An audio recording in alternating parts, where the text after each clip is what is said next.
አርሰናል ቪላን አፈራርሶ የሊጉን መሪነት አጠናክሯል። የገና በዓል አርሰናል ደጋፊዎች በታላቅ ድል ተጀምሯል።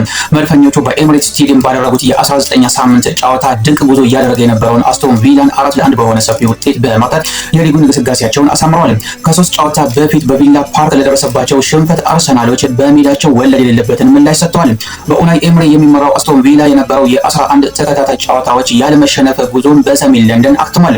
የዕለቱ ትልቁ ታሪክ ለ11 ወራት በጉዳት ከሜዳ ርቆ የነበረው ጋብሪኤል ጂሰስ ዳግም መመለሱ ነው። ጂሰስ ተቀይሮ በገባ በ55 ሰከንድ ብቻ በመጀመሪያ የኳስ ንክኪው ግብ ማስቆጠሩ ስቴዲየሙን በደስታ አናውጦታል። ከጂሰስ በተጨማሪ ጋብሪኤል ማጋሌስ፣ አዲሱ ፈራሚ ማርቲን ዙቤሜንዲና ቤልጂማዊው ሊአንድሮ ትሮሳርድ የአርሰናልን የድል ግቦች ከመረብ አሳርፈዋል። ይህንን ድል ተከትሎ አርሰናል ነጥቡን ከፍ በማድረግ ከተከታዩ ማንቸስተር ሲቲ ላይ ያለውን የነጥብ ልዩነት ወደ 5 አስፍቷል። ቪላዎች በኦሊ ዋትኪንስ አማካኝነት በባከነ ሰዓት ያገኟት ግብ ከሽንፈት አላዳነቻቸውም። የቀድሞ ክለቡን የገጠመው ኡናይ ኤምሪ ከ8 ተከታታይ ድል በኋላ በኤምሬትስ ለመሸነፍ ተገዷል። አርሰናል በበኩሉ የዋንጫ ተፎካካሪነቱን ያስመሰከረበትን ድንቅ ብቃት አሳይቷል። መድፈኞቹ በዚህ ብቃታቸው ዘንድሮ የፕሪሚየር ሊጉን ዋንጫ ማንሳት ይችላሉ? አስተያየቱን ያጋሩን።